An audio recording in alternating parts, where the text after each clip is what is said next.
My name is Mike Ross. I have an investment advisory firm called Lattice Wealth Management Group, and I'm going to begin this little talk of ours by giving you a story. Ted and Alice and Jack and Jill. Ted and Alice have been living in Nevada for 40 years after they got married. Sadly, Ted passed away about 5 years ago, but in the last 5 years of his life, he began to spend time with Alice very regularly, going over his investments and his insurance and everywhere they had money. She had a little bit of knowledge and she would smile and maybe ask a few questions, but it really wasn't part of her wheelhouse. This wasn't something she had lots of comfort with, but she knew she had a few things. Jack and Jill were now adults. Jack lived in Sacramento. He had a job with the state government. Jill was a school teacher in Walnut Creek. Last Christmas, during the holidays, they came home and they noticed that Mom had kind of started losing her edge. She was a little bit frail physically and she was very forgetful. Jack and Jill, after the holidays, had a discussion together. What are we going to do? And naturally, part of that discussion was, how are we going to pay for this? Ted passed away about 5 years ago, but in the last 5 years of his life, he spent a lot of time going over with Alice all of their investments and insurance stuff. And during that time frame, Alice would listen politely and would smile and maybe ask a few questions just to make sure that he knew that she was kind of picking it up.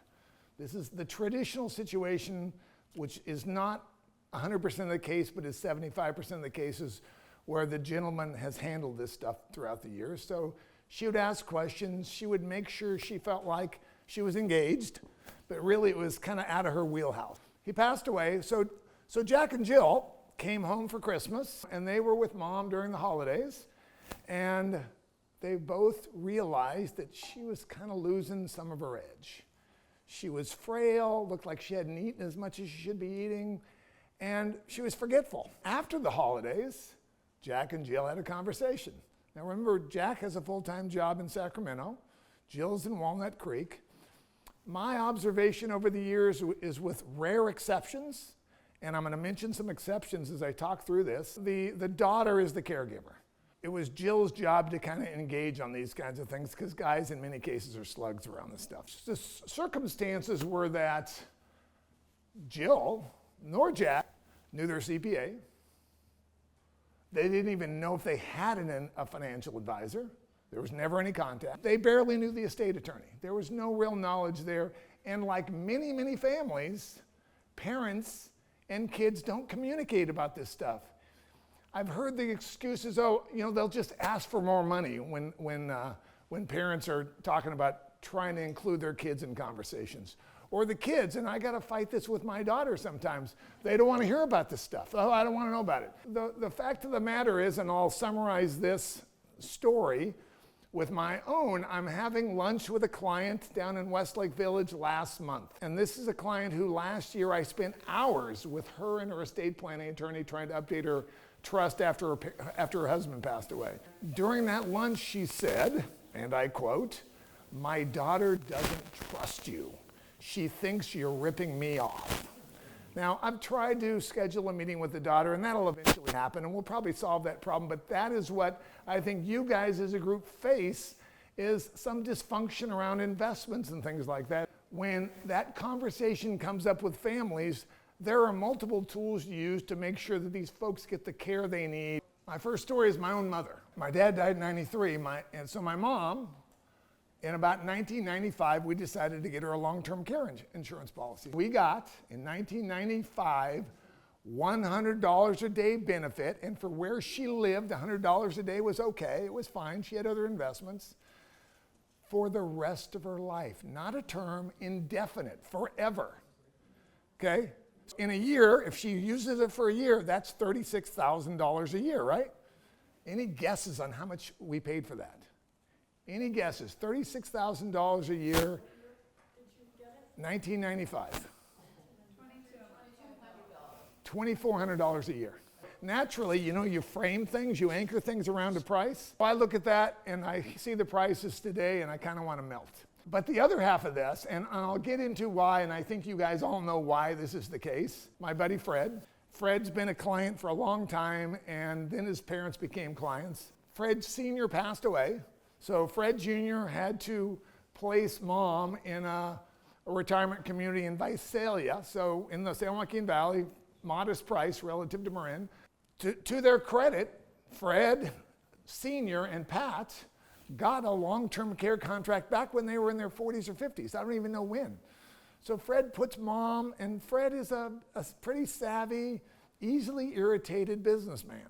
So he puts mom in this facility. He files the paper with the long-term care insurance. Then they say, oh, you made a mistake, so you need to fill out again. Oh, and now we need to have receipts. Oh, and now we need to send someone out to look at it. So it's 6 months before this guy gets a buck. That's a bad story. Brian, another client, and again, uniquely, the guy is the caregiver. There's two brothers. Brian needs to put mom, and again, they'd had this for a long time, into a senior living facility in Bakersfield. So again, very modest cost, but nevertheless, Brian ends up having to yank $80,000 out of her IRA because the long-term care required so much of a paper trail to get paid a nickel. What I'm saying is, remember, in the 90s, when these things began, the actuaries of these insurance companies didn't realize how long people were going to live. And they made some bad bets in terms of how to invest that money. As a consequence, it's really tough to get money out of those long-term care contracts, in my experience. The insurance industry is very creative, and they've come up with other solutions. The next thing I'll talk about is Marilyn. Okay, so Marilyn lives in a little town about a half hour south of Porterville, California. Marilyn was a widow when she turned 70. Her husband died about 5 years prior. And when Marilyn turned 70, some life insurance vendor came to me and said, hey, look, if you have clients who don't need their required minimum distribution from their IRA, remember she turned 70, and that was the year back then, persuade them, suggest to them to get an insurance policy with that money, with a long-term care rider. A long-term care rider on an insurance policy. As they get older, if they need the money, they can spend it while they're still alive on long-term care. And if they don't, their kids get the money. Everyone's happy on that. And since she didn't need the money, Marilyn started an insurance policy, 15 years ago now, and that money is ready should she ever need to go into long-term care. That becomes another thing, is a rider on an insurance policy. I'm right in the middle right now. I submitted the application last week with another mid-50s client who has an old life insurance policy she doesn't need and she doesn't want, but we don't want to take the money out, so we're transferring carriers. She's, again, mid-50s and not in great health. Her mom's passed away. She has no kids. She has no husband. So in her case, we're going to have that rider on this new insurance policy so that if she needs it, she can get it. Second thing is attach a rider to an insurance policy. In more and more cases, although it's still finite, there's still only a few carriers are allowing annuity contracts to have long-term care riders. I think everyone probably knows what an annuity is here. It's a savings vehicle. It's something that folks put money in during their working years. It accumulates tax deferred, and when they retire, when they need the money, they can get money for the rest of their life from the annuities. So they're really fairly common out there.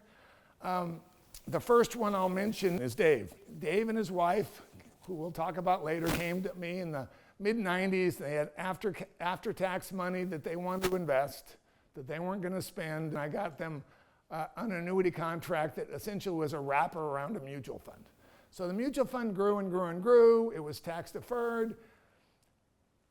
Fortunately, the rest of their net worth grew and grew and grew also during that time frame. When we got to the point about 2 years ago where this is a legitimate issue, where long-term care is a legitimate issue, we were able to exchange this annuity contract Dave had with one that had a long-term care rider. In the case of annuities, there's a multiplier effect, so that if you pull $1 out of the annuity, you actually get $3 if it goes towards long-term care. So that was Dave, and that was a good story. Mary's a little different story. I learned earlier that when these annuity contracts get converted over, they have the annuitant, the owner, do a cognitive exam, a telephone call.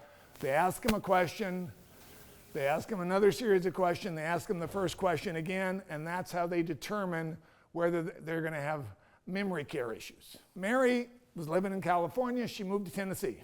She lives about an hour south of Nashville with her husband. They have no kids. They have no relatives anywhere close by. They really have not much of a social network. I thought, fantastic. I can use this same annuity contract with Mary. I went back to Nashville and talked to him. She took the test, the cognitive exam. She failed it. So that tells me two things. Number one, we keep the existing annuity. But number two, I'm going to have a memory care issue in a few years. And I got to kind of get ready for that. The key thing with Mary, she did not convert it because doing these types of contracts can give you good tell if in a few years there's going to be a cognitive issue. The final one in terms of annuities is my friend Larry.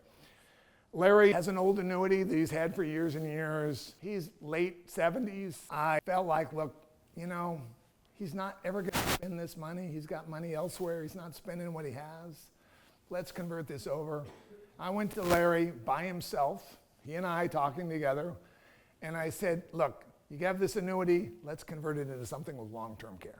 About a week later, I talked to him on the phone. He said, look, I don't have a surrender charge on the existing one. I can do with it what I want. I'm not going to engage another surrender policy. Okay, so what I know is that he's never going to spend that money. The largest scenario is that he's going to end up needing it for some kind of senior living at some point. Possibly not, but if not, the money still goes to his wife or his kids. Larry was stubborn, and I'm going to go out on a limb and bet you that you guys are dealing with many, many stubborn people when it comes to this stuff. These are all off the insurance tree, right? Long-term care insurance, insurance with a rider, annuity with a rider.